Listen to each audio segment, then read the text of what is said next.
Greg Kowalski. Welcome to the shop. In this video today I'm going to be making 6-inch soft jaws for the Vise out of 6061 bar stock aluminum, using the Precision work stop for fixture plates, which I also make. But I'm going to go over how I use the work stop along with a fixture plate and Saunders Machine Works Mod Vise. I'll show you some cool machining video footage hopefully, but let's get to it. Okay, so this is the Precision work stop for fixture plates. It has the body,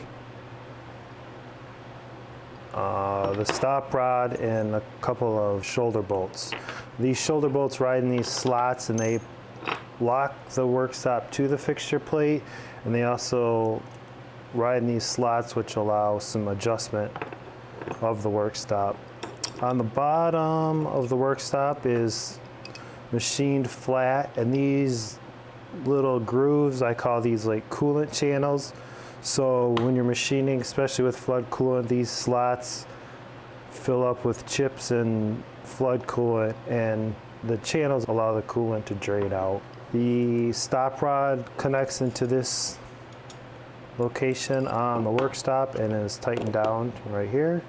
Locks that into position. I'll show you how this attaches into the fixture plate, and we'll switch over to that view right now.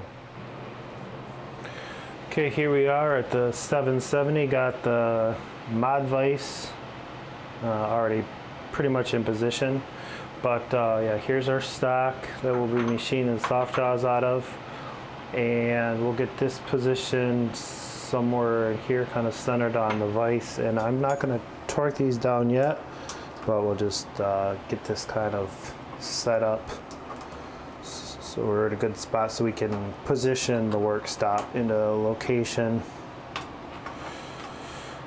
So I already kind of determined that the work stop's going to go right here, and we'll install the stop rod to about where we'll need it. And then you can see as we can move this anywhere up and down within those slots, and then we can also control position fore and aft, up and down, all that with the stop rod. So here's our shoulder bolts, and I like to put a little bit of this copper paste on these threads right here. Just a little bit is all it takes. I also put this on the rod there, bolt. So we'll install these, get these just loose so we can adjust the position. And these slots are pretty close to the dimension of the shoulders. I have maybe a couple thou tolerance on that to help minimize any lateral movement of the work stop. And that's so you can maintain a position. If you had this locked here and you just needed to slide it down, you'd maintain that position, but it would be, you know, just translated. So that's the idea behind having these close tolerance slots. Okay, so now I know that the work stop can be somewhere in this location. I can lock my stop rod in here. So I'm going to torque these down.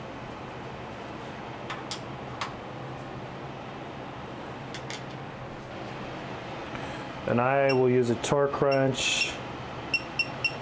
I'll torque these to 15 foot-pounds.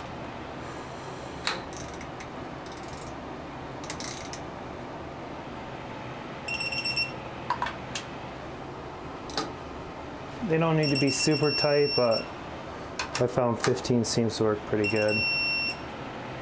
And then I'll also do 15 on the stop rod. So I'll apply some light pressure here at the end of the stop rod against the workpiece. Get this somewhat tight.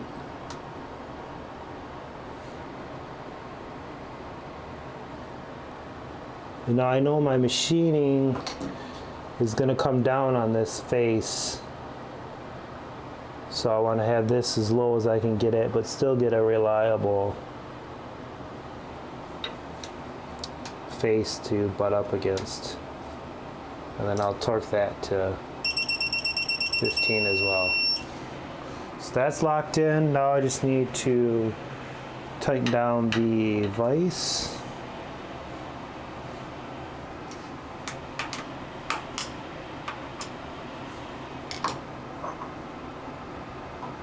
And again, I'll just position the stock up lightly against that. Don't want to ram it too hard, but touching was perfect. And then we'll torque these down.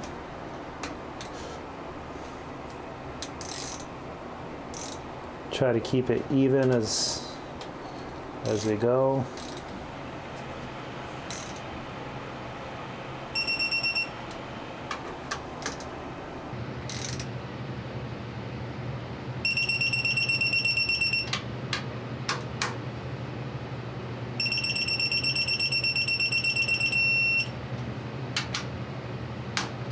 So I get those torqued. These Mighty Bites sink into the aluminum a little bit for bite, so I'll go back and check this one. Check this one again.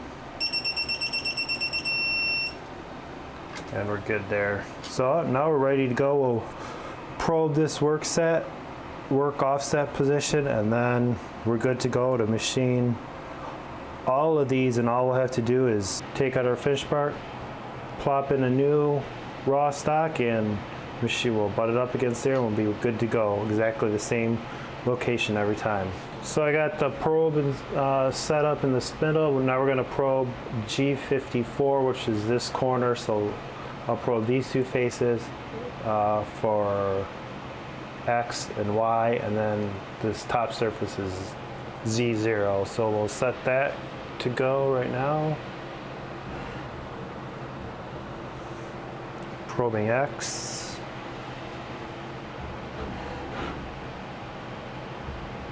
Probing Y.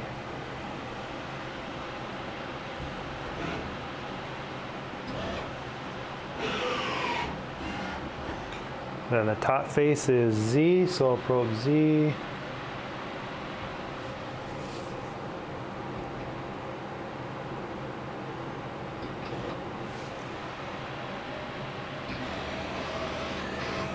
And we're ready to go, ready to do some machining here, I think.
So here I'm high-feed machining, high-feed mill, these pockets.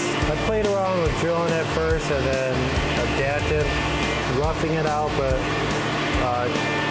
with the tool change and all that, it was going to be quicker actually to high-feed mill these pockets out. So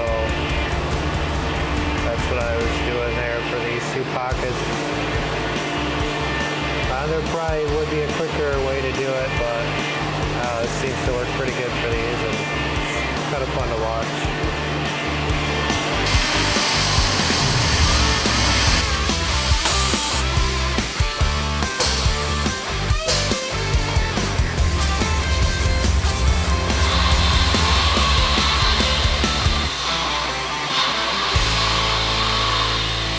Okay, op 1 is completed. We roughed it out with an adaptive tool path.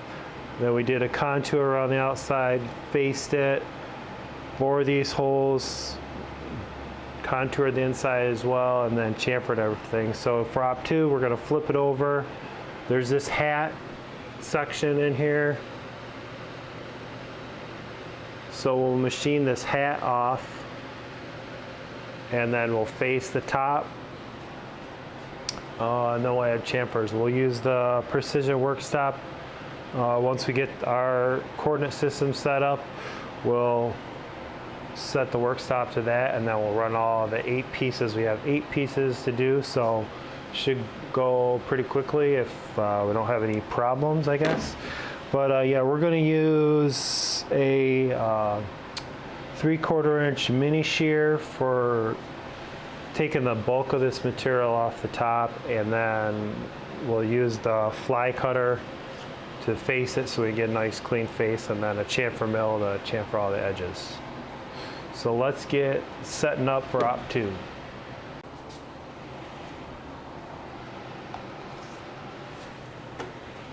I'm just going to make an adjustment on the work stop so it has a little bit more I guess purchase on the side of that, a little more contact.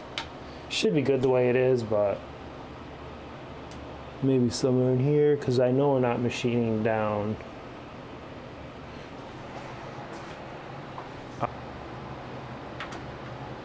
Actually, before we do this, I need to put something else in this spot so we can probe these surfaces. Let me think.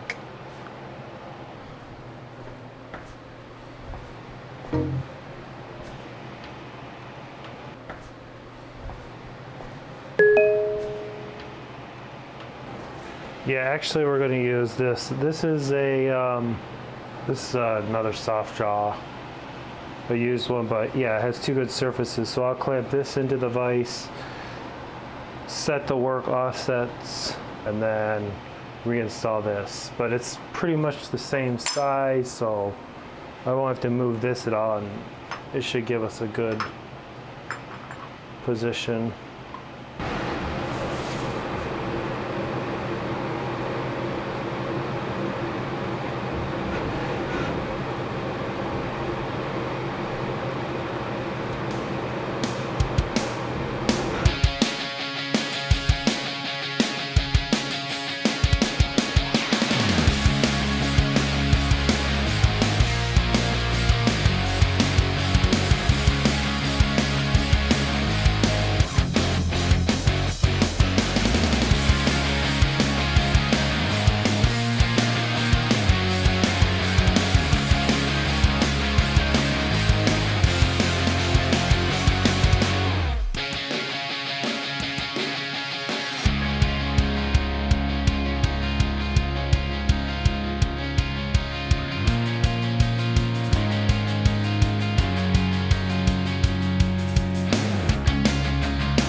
Yeah, that face mill, the Superfly fly cutter, it definitely works better with coolant. Here is a surface finish with no coolant, just air blast. Still looks pretty good. It's got looks like it's got like a cloudy haze to it. Here is that same fly cutter, Superfly, with coolant. That about wraps it up. Hope you guys enjoyed watching the machining and my process of making these 6-inch soft jaws using the Precision work stop. I guess if you're interested in getting one of these, I have them available on my website. I'll link that down in the description below. But until next time, we'll catch you later.